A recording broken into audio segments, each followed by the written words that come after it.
Today we're talking about aperture.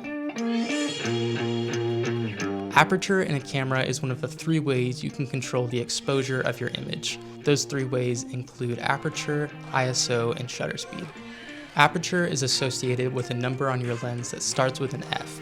So on your lens it might say f2.8, f6, f22, and this is telling you what your aperture reading is.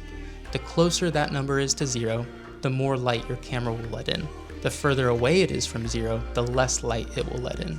So f2.8 will have a significantly brighter image than f22. This isn't the only thing that aperture does though. Not only does it affect the light coming into your camera, but it also affects the depth of field.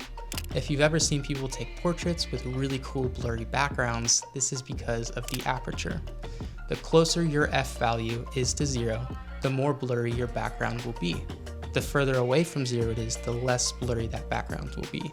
So let's think of how we would use this. If I'm taking a portrait and I want that nice blurry background, I'm going to have that f number be as low as possible on my lens. So for me, that usually means f2.8.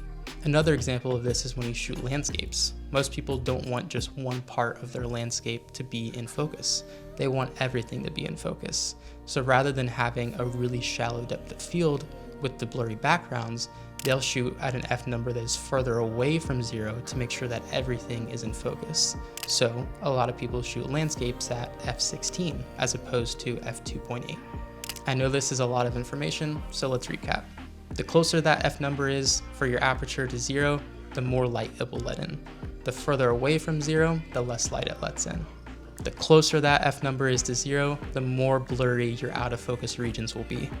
The further away from 0 it is, the less blurry those regions will be. Toodles.